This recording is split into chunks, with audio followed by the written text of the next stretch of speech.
Hi everyone, I'm Dr. Vedant. I completed my MBBS from AIIMS New Delhi in December 2023 and I recently secured a rank of 3 in INICET May 2024. This was actually my second attempt. The first attempt was back in November 2023 during my internship where I achieved a rank of 29. Though there are so many interviews of me featuring out there, I felt I need to make a separate video because I felt I had to share my story in an unfiltered manner, without any influence of the coaching institutes. And also, I felt that I need to make sure that my message remains authentic and true to my personal experiences and perspectives. One of the things that I'm happy from my pre and paraclinical years is that I studied the study books really well. And I still remember so many lines from the Robbins. The Robbins is really the NCRT of MBBS. It was such a joy to read that book. Who could, imagine that pathology could be so entertaining after all?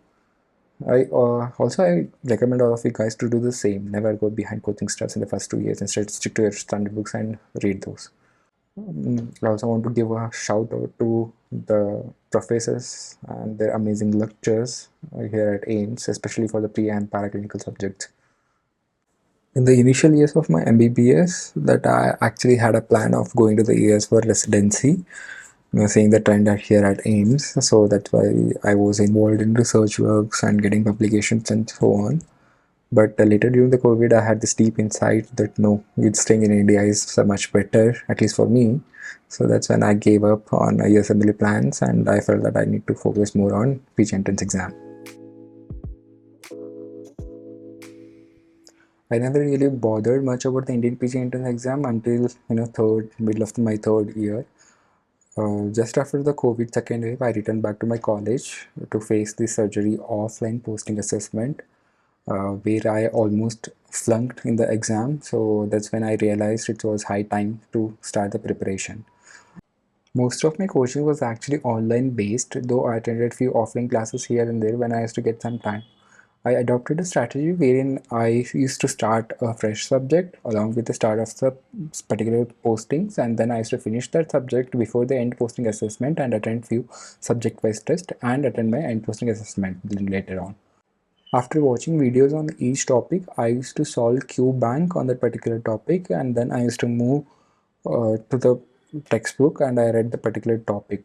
The textbook part is really optional, especially in clinical subject. I had this habit of reading textbooks, so that's why I read.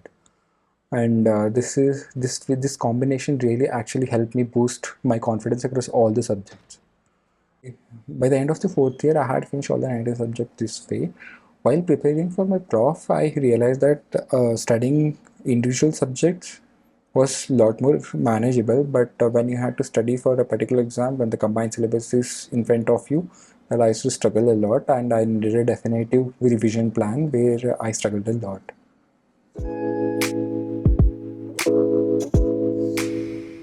The most frequently asked question for obvious reason. To be honest, I had access to almost all the coaching resources out there. I studied specific topics from particular sources based on my comfort level. I went through a lot of trial and error before settling on one source for a particular subject. And I chose the one where I could easily understand, also satisfy my thirst for knowledge. I don't recommend buying access to all the resources like I did and do the trial and error method.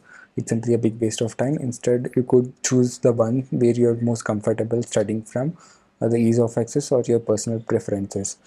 By the end of my preparation, I felt that almost all the coaching institutes have enough features and contents for you to score even rank 1. So it doesn't matter by the end of the day. The people who keep on asking this question will surely realize these words someday. If I had to pick one source out of all, I'd say Maro, because it's definitely the most curated and well presented with seamless experience. But you could also choose the Dance, Bhatia or Prep Ladder based on your preferences and what suits you the best. I realized early in my preparation that notes are truly game changers. The more concise and crisp notes you'll be having, the better outcome you'll be having in such exams. I never made pen and paper notes. Instead, I used PDF versions of the ready-made notes on which I annotated, and I also used to layer them with some important images from the textbook. With features like OCR, outlines, and cloud syncing, I could access these notes anytime, anywhere, on any topics within seconds on my iPad as well as on my phone. I could also write important points which I get from postings directly on the topics, and they used to sync to all my devices. Most of my notes were derived from the Marrow, but I also used Bate and PrepRadar for a few subjects. Solving Solving the MCQs is equally important for mastering the subject as studying theory. I used to solve MCQs on each topic soon after watching a corresponding video and bookmarking where necessary and review them later. And I also used to solve the previous year questions after completing each subject. And like I used to also used to add some screenshots of important PYQs directly into my notes. The best sources for Qbanks are Maru, DAMS, and PrepLadder. Bata is also good nowadays. This is where I made a major mistake. I gave my first GT as late as 2 months before the November INICET exam, and it was really very hard for me to cope without GT practice towards the end. Your entire strategy changes when you give your GTs, so I highly recommend you to give GTs as early as possible, ideally after you complete your 7 or 8 subjects.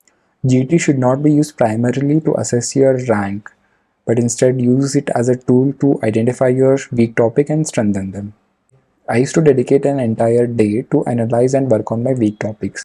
The first GT I gave, I had a rank of 180, and then later it hovered between 10 to 50. And by the near the end of my preparation, I started achieving the single digit rank.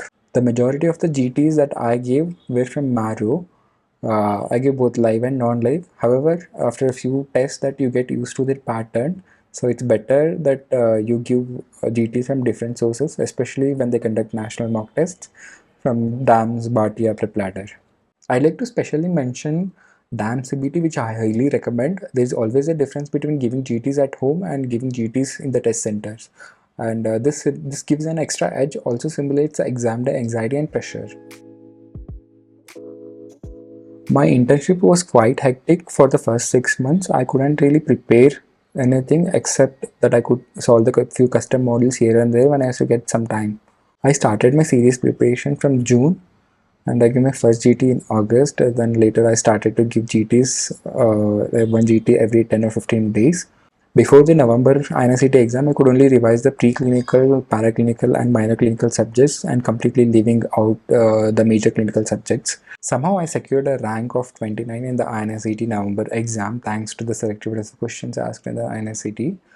And I was really happy with the rank despite such a poor revision, though I could have done better with some good exam temperament.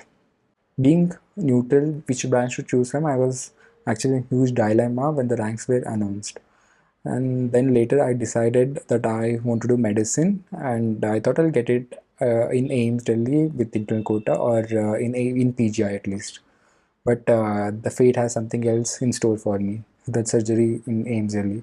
I accepted it because I liked surgery too, and I did not want to go to other AIIMS or JIPMER. So I started my residency from Jan, and I worked for about a month, and then later it felt that it was not a right match for me. And then I decided I have to drop it and I have to prepare again with like 2 months left. I knew my mistake from the last time, the poor revision strategy and the bad exam day temperament. Despite these issues, that I had done decently well in the previous exam, which gave me enough confidence. So this time, the revision was a game changer. I heavily relied on a BTR and DAMS DVT. I gave enough GTs, aiming for at least one per week, and I did not go back to my main lengthy non-revisable notes.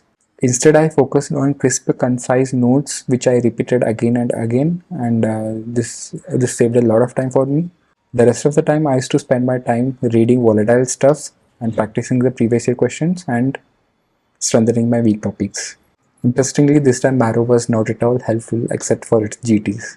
For the last week revision, I had made a 28th notebook sort of thing based on BTR, Marrow Pearls, and PYQs. The preparation journey has its ups and downs. It's natural to be stressed out, burned out, annoyed about many things along the way. Even I've been through all of it, but taking break really helped me cope. I would also like to thank my friends and family who have been biggest supportive pillar throughout my journey. I've shared as much as I could within these few minutes. If you have any questions or queries, you can comment below, or you can even contact me on Instagram. If you find this useful, please do share it with your colleagues and juniors. Thank you. Bye.